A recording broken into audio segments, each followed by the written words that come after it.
the Triller CEO, Bobby Sarnovich. So good to have you on the program today. Very timely. I want to ask you, though, back in 2020, you made a $20 billion offer with investment firm Centricus for the assets of TikTok. ByteDance and TikTok, they didn't confirm the offer, but let's fast forward to now. Would you shoot the shot again? Well, I think the deal is just going to get sweeter and sweeter as the time goes on. You know, they have 9 months to divest, maybe a little extension. But the reality is the CCP has come out very vocally and said they will not allow TikTok to divest. So I think we can get a pretty good deal on it if that's still an option. Yeah, well, and of course, they don't want anyone to have that algorithm, which is where the value of TikTok lies.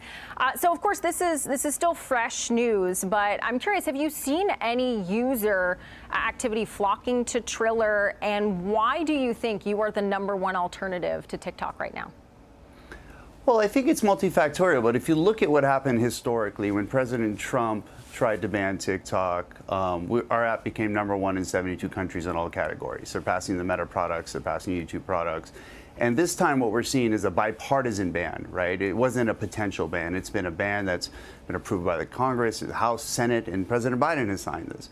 So we're confident that everybody will come over again. And the reality is that if you look at the landscape of the social media infrastructure right now, most of these people that have TikTok, especially the larger creators or even the middle of the long tail, they already have accounts on Snapchat and Instagram and these other places. So they might see more time on app, but we are going to see the biggest influx of users because that's how our users have been trained. Our users have been trained very similar to TikTok because TikTok copied our architecture. It's a discovery-first platform.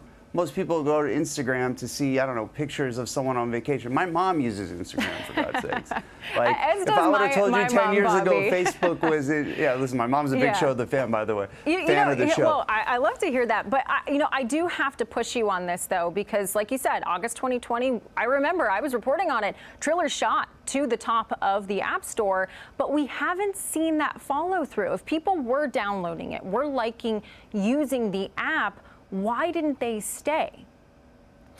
Well, a lot of people, enjoy the virality, the fake virality that exists with the bots on TikTok, right? Because the Chinese are able to play outside of the regulatory issues that we have to deal with, right? Even as platforms create more virality, people get excited about it. They go on something, they post something, they see 1,000 likes or 100,000 likes, they get excited. It doesn't equate to anything really out in the real world.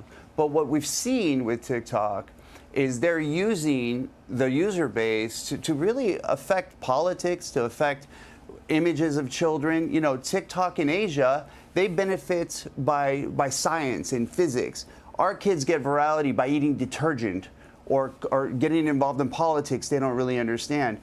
So I think once, our country is starting to understand what's happening, and forget about all the security stuff, but people are going to come back to Triller and other places because they want a real experience that is not bot-filled and not backed by a government that doesn't want us to exist, quite frankly. Sure. So you said Triller and other places.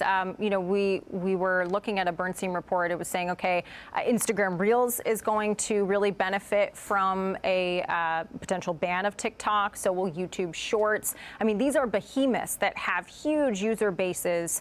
They have huge resources to invest and really push that forward. So how are you going to compete against the Alphabets and the Metas? Well, we have multiple strategies, right? I mean, obviously, access to the capital markets will give us the ability to really increase that customer acquisition cost. But if you look at what happened last time, we didn't spend $1 and everybody came. So this time we're preparing. We've done a lot of changes to the app. Triller 5.0, which is what will be coming out in the next 2 months, is going to revolutionize the short form video world and just the integration of our AI products and everything. It's going to change the game again, like we did in the beginning with short form video and was copied and stolen by the Chinese. We're going to do it again, but this time they won't be here to copy us. So we're very bullish on it.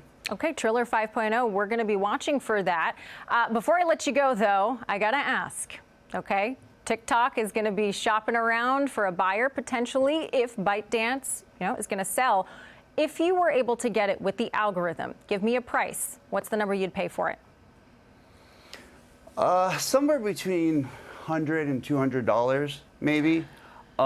Because quite frankly, what am I going to do with Chinese spyware? I don't need American data. I'm not trying to influence politics. I'm trying to have fun and people and creators to tell their story. We're already doing it. And once they're gone, what do we need it for? I'm not buying CD players either. So, I mean, just to be clear. So, $100 to $200. Okay. I'll split it with you. If you want to throw in 100, all right, I'll throw in halves. 100. We'll go halvesies on it. Certainly a lot less than Elon Musk paid for Twitter, but that's the low end of what they'll see. Bobby Sarnovich, so thank you so much for your time. We appreciate it. My pleasure. Thank you for having me.